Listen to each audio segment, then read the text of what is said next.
A black single mother woke up to find the CEO making breakfast. What he said left her speechless. "You shouldn't be here." The words came out of David Mitchell's mouth before he could even fully process the situation. There he was, CEO of Mitchell Corp., one of the largest technology companies in the country, standing in the kitchen of a modest apartment in a working-class neighborhood, holding a cup of coffee as if it were the most normal thing in the world. Camila Santos, 28, a single mother of a 6-year-old girl, blinked several times, trying to understand if she was still dreaming. She had worked as a cleaner in the Mitchell Corp corporate building for 3 years, always on the early shift, always invisible. And now, inexplicably, the most powerful man in the company was in her kitchen. How did you get in here?" she whispered, pulling her robe tighter around her body.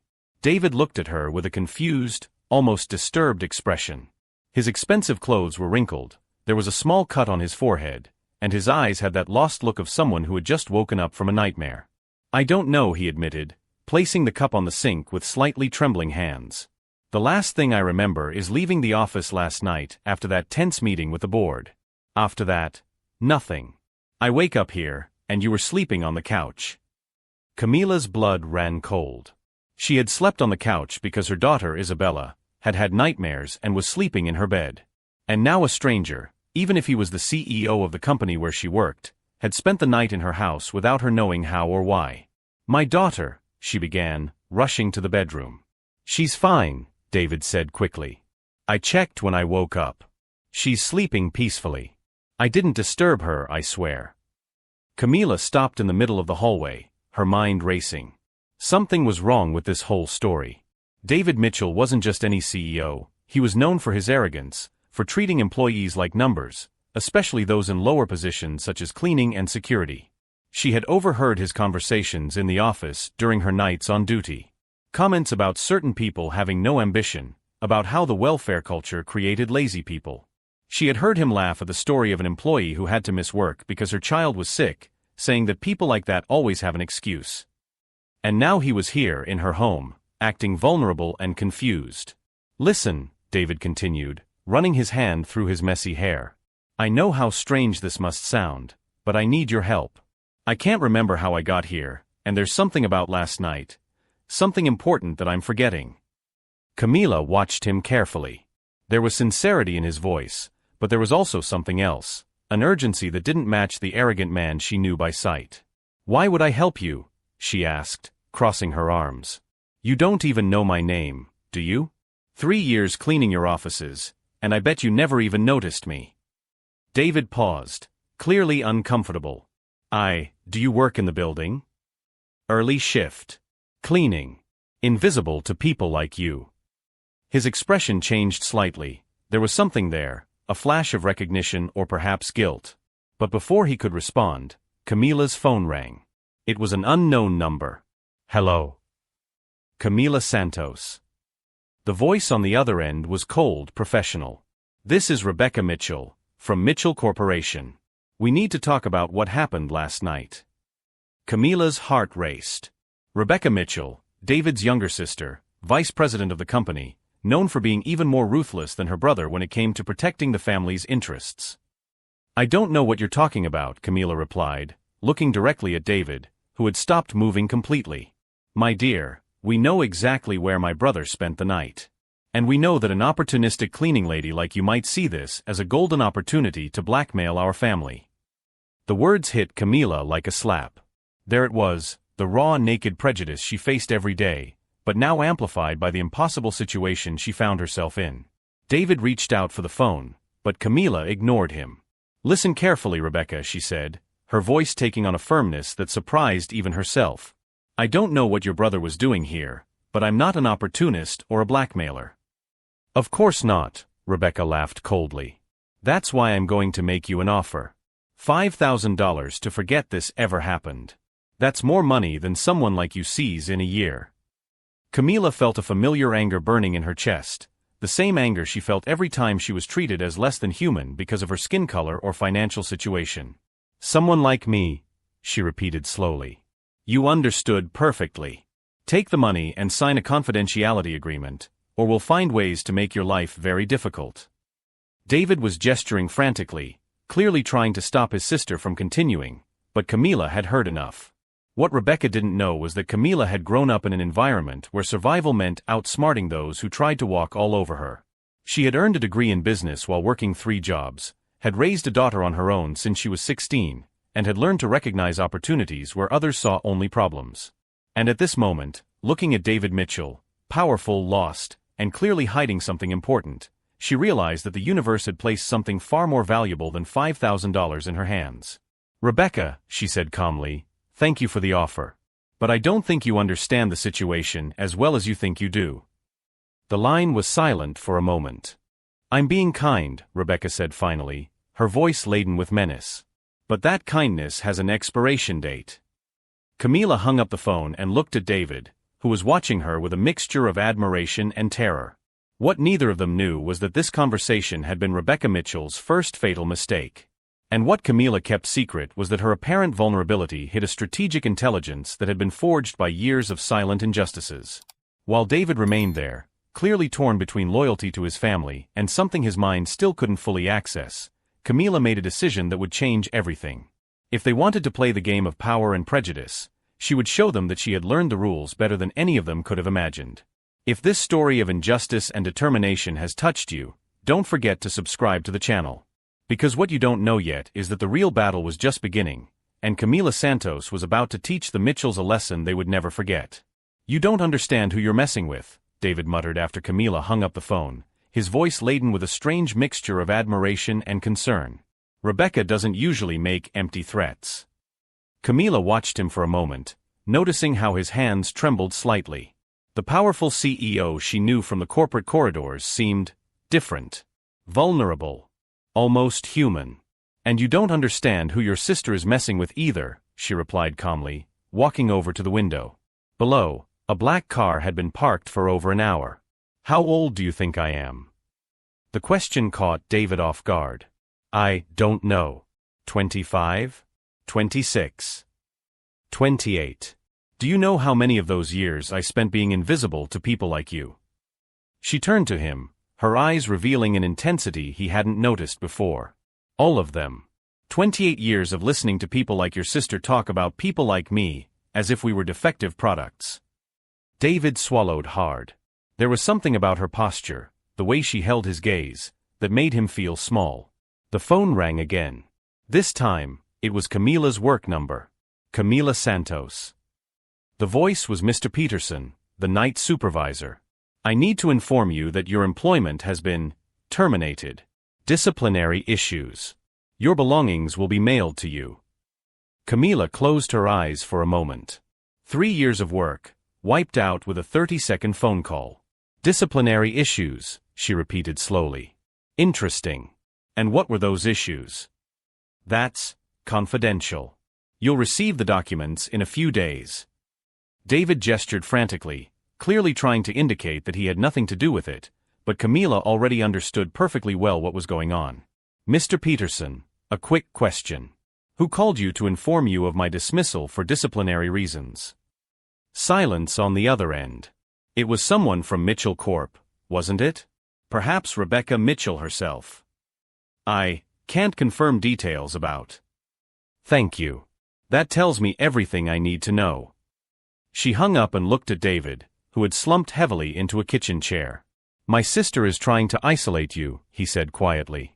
"Without a job, without income, you become more vulnerable to her proposal." "Vulnerable?" Camila laughed, but there was no humor in the sound. "You know what real vulnerability is, David? It's being 16 pregnant, and kicked out of your home by parents who value the family's reputation over their own flesh and blood." David stared at her wide-eyed.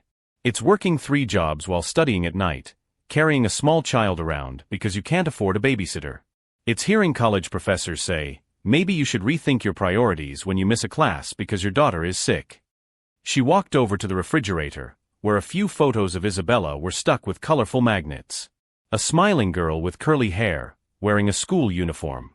It's graduating with honors in business administration while cleaning offices in the early hours of the morning, only to find out that the corporate world would rather hire the boss's friend's son who barely finished college than a black woman and single mother, no matter how qualified she is. David remained silent, clearly uncomfortable with the raw honesty. So don't give me any of that talk about vulnerability, Camila continued, her voice gaining a strength that made the air in the kitchen seem heavier. Your sister just gave me the opportunity I've been waiting for years. She just doesn't know it yet. The phone rang a third time. Camila looked at the display and smiled, a smile that David realized was completely different from the previous ones. This one had something predatory about it. Rebecca Mitchell, she answered, putting it on speakerphone. How quick you are to cut off my livelihood. Really impressive. I see you got the message, came Rebecca's cold voice. This is just the beginning, dear. I have contacts all over town. No cleaning company will hire you after I finish spreading information about your lack of professionalism. David signaled for Camila to stop provoking her, but she ignored him completely. Information about my lack of professionalism, Camila repeated thoughtfully. Interesting. And what kind of information would that be? Use your imagination. An employee who takes advantage of compromising situations to blackmail executives. That doesn't look good in the job market. Oh, I see. And do you have any evidence to back up these allegations? Rebecca laughed. Honey, I don't need proof. I just need a solid reputation and a well-placed word. Who do you think they're going to believe, a Mitchell or a, well, you get the picture. The silence that followed was so thick that David could hear his own heartbeat. Rebecca, Camila finally said, her voice dangerously calm. Thank you for this conversation. It was very enlightening. I'm glad you understand the situation. The $5,000 offer still stands, but only until the offer is declined. Definitely. Then you've chosen the hard path. What a shame. I'm sure your daughter, Isabella, isn't she? What a shame she'll grow up watching her mother being publicly humiliated. David jumped out of his chair, gesturing desperately for Camila not to respond, but it was too late. The mention of Isabella had crossed a red line. You just mentioned my daughter, Camila said, each word articulated with surgical precision. That changes everything. Is that a threat? Rebecca laughed. What are you going to threaten me with? What resources? What connections? It's not threats that concern me, Camila replied. It's promises. And I promise you'll remember this conversation for the rest of your life. She hung up before Rebecca could respond. David watched her, clearly torn between admiration and terror. You have no idea what you just did. Rebecca can destroy your life completely. No, Camila corrected, picking up her old laptop from the living room table. She thinks she can. There's a fundamental difference. She opened the computer, and David noticed something he hadn't seen before, a series of meticulously organized folders on the desktop. Folders with names like corporate irregularities, recorded conversations, questionable correspondence. What's this? He asked, though part of him already suspected the answer. 3 years cleaning offices in the early hours, Camila explained, browsing through the files. You'd be surprised what people leave on desks, in trash cans, on printers. Documents they forgot to shred. Conversations they had thinking no one was listening. David felt his blood run cold. You were collecting information? I was surviving, she corrected. And learning. Do you know what the difference is between people like your sister and people like me? You underestimate everyone you consider inferior. And that makes you incredibly careless. She clicked on a specific folder, and David saw dozens of audio files, scanned documents, and even photos. For example, Camila continued, opening an audio file. Remember the meeting in March, when the board decided to lay off 200 employees to cut costs, and on the same day approved a $2 million bonus for the board of directors? Rebecca's voice echoed through the laptop speakers. It's simple, folks. We cut the fat at the bottom and keep the profits at the top. The media will talk about necessary restructuring for a week and then forget about it. David turned pale. You recorded the board meetings? Not all of them, Camila replied calmly. Just the most interesting ones. Like the one where your sister suggested finding creative ways not to pay benefits to employees fired for false disciplinary issues. David's world was falling apart by the second. He realized he had completely underestimated the woman in front of him. Why didn't you ever use this before? He asked. Camila looked him straight in the eye. Because I'm not like you. I don't destroy people for pleasure or power. But when someone threatens my daughter, she paused. When someone threatens my daughter, I become exactly the kind of person your sister should have feared from the beginning. Isabella appeared at the bedroom door, rubbing her sleepy eyes. Mommy? Why are you talking so loudly? Camila immediately closed her laptop and went to her daughter. Sorry, sweetie. Mommy was just solving some work problems. Did you get fired? Isabella asked, with that keen perception that children have for detecting problems. Let's just say Mommy is going to change jobs, Camila replied, kissing the girl's forehead. But don't worry. Sometimes change is good. Isabella looked at David, who was trying to make himself invisible in the kitchen chair. Is he still here? For now, yes. But soon he will leave and solve some very serious problems that have suddenly arisen. David got the message. Camila Santos wasn't just a cleaning lady who had been unfairly fired. She was a woman who had spent 3 years documenting every irregularity, every compromising conversation, every questionable decision made by Mitchell Corp. And now, Rebecca had made the fatal mistake of turning her from a silent observer into an active adversary. Each new humiliation only strengthened something inside her that her oppressors couldn't see, a silent force fueled by the very injustice they tried to impose. What Rebecca didn't know was that each act of contempt was writing her own sentence of defeat, and that behind those calm eyes lay a strategic intelligence forged by years of forced invisibility and silent injustices. For a moment, when Camila had bowed her head in the face of threats over the phone, everyone thought they had broken her spirit, but those who know true strength know that it grows precisely in silence, waiting for the perfect moment to emerge and show that patience is not weakness, but the most powerful weapon of those who know exactly when and how to use it. You don't understand, David said, watching Camila close her laptop with a calmness that disturbed him. Rebecca will use all the company's resources against you. Lawyers, private investigators, contacts in the media. She has the power to destroy your life completely. Camila smiled, a smile that didn't reach her eyes. David, you still don't understand, do you? I'm not fighting your sister. I'm preparing the funeral for her career. She picked up the phone and dialed a number. Dr. Hamilton? It's Camila Santos. Yes, the time has come. David frowned. Who was Dr. Hamilton? 15 minutes. Agreed location. And doctor, bring everything. As she got ready, Camila explained without looking at David. 3 years ago, when I started working at Mitchell Corp., I met a man in the building's cafeteria. A labor lawyer, specializing in civil rights. He had been unfairly fired from a large firm after reporting irregularities. Dr. Marcus Hamilton, David whispered, recognizing the name. He sued Sterling and Associates for racial discrimination. He won $3 million. Exactly. And since then, he's been collecting cases against companies like yours. You weren't the main target, until now. David felt his stomach churn. Did you plan this from the beginning? No. Initially, I just wanted to survive, raise my daughter, and maybe one day get a better job. But when you spent 3 years treating me like furniture, when Rebecca decided I was disposable, she paused, looking directly at him. You turned an invisible employee into a very well-informed enemy. Her phone rang. Rebecca again. Camila, dear, I hope you've reconsidered our conversation. Because I've just discovered some very interesting things about you. Camila put it on speakerphone, gesturing for David to remain silent. What kind of things, Rebecca? Well, it seems you have a degree in business administration, but you never mentioned that on your employee file. Omission of information. Grounds for dismissal for just cause. Interesting. And where did you get this information? I have my sources. I also discovered that you had financial problems 2 years ago. Overdue debts. This raises questions about integrity. David noticed Camila's expression harden slightly. Rebecca, did you hire a private investigator to dig into my life? Necessary precautions.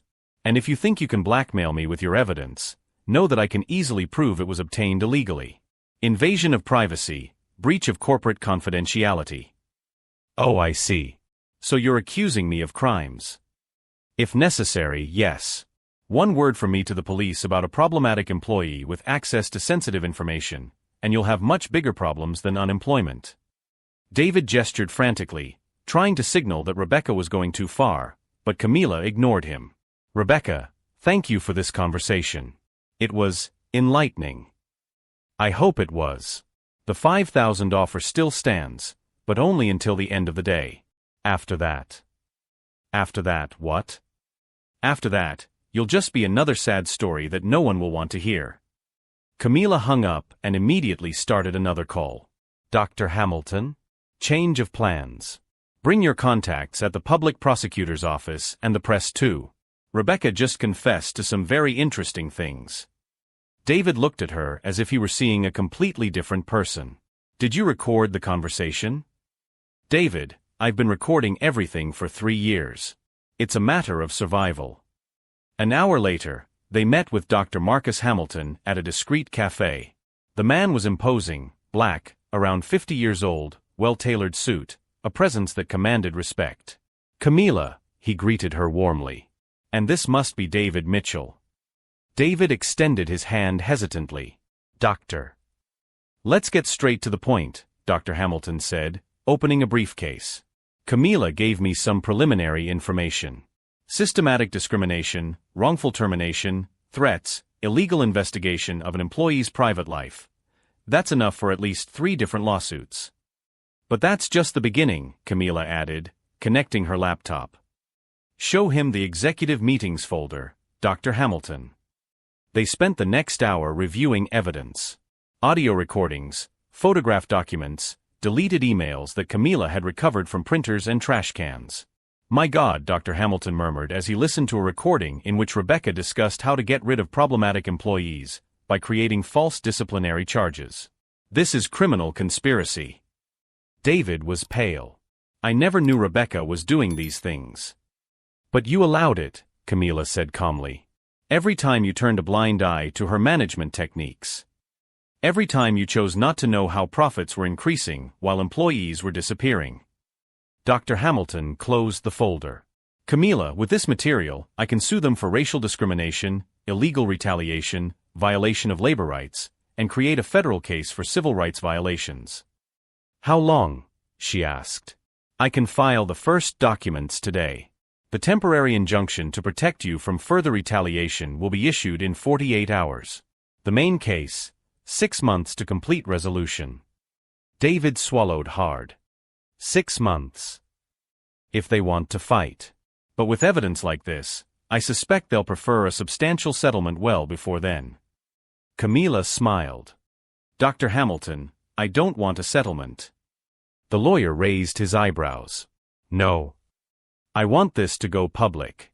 I want every employee they humiliated, every person they discriminated against, to know that there are consequences for this kind of behavior. This is going to be a war, Camila. They're going to try to destroy your reputation, your life. They already have. The difference is that now I have allies." Dr. Hamilton smiled. "In that case, let's go to war. But we're going to win." When they left the cafe, David was visibly shaken. "Camila, there's still time to stop this. Rebecca may be extreme, but she's my sister." "David," Camila stopped and looked him in the eye. "Your sister just threatened my daughter. She hired investigators to invade my privacy. She's trying to criminalize me for having evidence of crimes she herself committed." "I know, but..." "There are no buts." Her voice was firm, final. "Rebecca chose to turn this into a war. I'm just going to finish what she started." That night, after Isabella fell asleep, Camila sat down at the kitchen table with her laptop. She created a new file and began typing, "Chronology of Irregularities Mitchell Corp 2021 to 2024. Page after page, she documented every incident, every recording, every piece of evidence, organizing 3 years of systematic data collection into a clear and irrefutable timeline. David, who had stayed on the couch at her request not to go home until we clarified his situation, watched silently. "Can I ask you something?" he said finally. "Go ahead." "Why did you really do this? 3 years collecting evidence. That's a lot of work, a lot of risk." Camila paused typing. "Because I knew that one day they would go too far. And when that happened, I wanted to be prepared." "But how did you know?" "David, I grew up poor, black, and a single mother. I learned early on that the world isn't fair, but that there's a difference between unfairness and systematic abuse. You crossed that line a long time ago. She saved the file and closed the laptop. Tomorrow, Dr. Hamilton will file the first documents. Rebecca is going to find out she's not dealing with a scared cleaning lady. She's dealing with someone who has turned 3 years of silent humiliation into solid evidence. David remained silent, processing the magnitude of what was about to happen. "What about me?" he finally asked. Camila studied him for a long moment. "That's up to you, David. You can continue to be a silent accomplice, or you can do the right thing for the first time in years." Her phone vibrated. A message from Dr. Hamilton, "Documents ready for filing. Rebecca Mitchell has no idea what's coming." Camila smiled, but this time there was something definitive about that smile. It was the smile of someone who had spent 3 years quietly building a fortress, while her enemies believed she was defenseless. Under the weight of all those years of silent injustice, her hands moved with surgical precision across the keyboard, organizing evidence like a general preparing her army. But anyone watching closely would notice that it wasn't revenge that guided her movements. It was the meticulous power of someone who had turned every humiliation suffered into ammunition for a war that Rebecca Mitchell had started, but that Camila Santos was about to end in a way that would rewrite the rules of the game forever. The next morning, Rebecca arrived at the office confident. Until she found journalists at the door. "Miss Mitchell, is it true that your company fires employees for false disciplinary reasons?" shouted a reporter. She pushed past the cameras and hurried inside. In the elevator, she called Camila. "You don't know who you're messing with." "Actually," Camila interrupted, "I know exactly who. Dr. Hamilton filed 3 lawsuits today. Racial discrimination, illegal retaliation, and criminal conspiracy." "Impossible. You have no evidence." "I have 3 years of recordings, Rebecca. Including you planning fake firings and calling black employees cultural problems." The silence was deafening. "Oh, and the press already has copies of everything." Rebecca hung up and rushed to her office. David was waiting for her with a folder. "I'm resigning," he said simply. "And I'm going to testify against you." "You can't." "Yes, I can. And I will." He smiled sadly. "Camila taught me that integrity is worth more than blood." Rebecca opened the folder. Inside, her own resignation, letter of resignation from the board, and an agreement transferring her shares to a charitable trust. Sign, or face jail time. She picked up the pen with trembling hands. In that moment, 3 years of silent humiliation turned into the most complete and devastating defeat an arrogant person could suffer, not only losing everything, but discovering that she had completely underestimated someone who turned every injustice she suffered into solid evidence against her. 6 months later, Camila adjusted her new blazer as she entered the Mitchell Corp building, now renamed Sterling Industries after the complete merger. "Director of Human Resources," she murmured, reading the sign on her new door. David had insisted on the position after he took full control of the company. Isabella ran down the hall. "Mom, can I go to your meeting today?" "Of course, sweetheart. Today is special." The meeting was with former employees who had been unfairly dismissed. Dr. Hamilton had managed to reverse 47 cases, securing reinstatement and substantial compensation. "Every person here," Camila told the assembled group, "represents a victory against a system that treated us as disposable." Her assistant handed her an envelope. It arrived today. Inside was a handwritten letter. "Camila, you were right about everything. I lost my license, my friends, my dignity. I live alone in a small apartment, without resources. Maybe one day you'll forgive me. Rebecca." Camila folded the letter calmly. Forgiveness was possible, but consequences were necessary. David appeared at the door. "How are you feeling on your first official day?" "Fine. It's strange to be on the other side of the table." "You deserve to be here. By the way," he smiled, "Isabella told me she wants to be a lawyer like Dr. Hamilton. She said she wants to defend people like us." That afternoon, Camila stopped by the old cleaning floor. She greeted each employee by name, something she had never done before. "Principal," said Maria, one of the cleaners. "Thank you for everything you've done for us." "We protect each other," Camila replied. "That's how we change the world." That evening, at home, Isabella did her homework while Camila reviewed proposals for the new scholarship program. "Mom," Isabella asked, "are you still mad at that mean woman?" Camila paused. "No, sweetheart. Anger doesn't build anything. Justice does." "And what is justice?" "It's when people like us get equal opportunities. It's when no one is invisible anymore." Isabella smiled. "How did you do it?" "I turned every injustice into evidence, every humiliation into motivation, and every no into fuel for a bigger yes." Rebecca had tried to break her spirit, but only strengthened her determination. The real revenge was not to destroy her, it was to build something bigger than she could ever imagine. Today, the foundation created by Camila has helped hundreds of families. Rebecca lives in isolation, facing the consequences of years of systematic cruelty. Camila learned that the best response to prejudice is not to fight back with hatred, it is to prove that intelligence, dignity, and perseverance always win over arrogance. If this story of transformation and justice has touched you, subscribe to the channel. Because sometimes the greatest victory is not to bring down those who have hurt you, it is to rise so high that they become irrelevant from your vantage point below.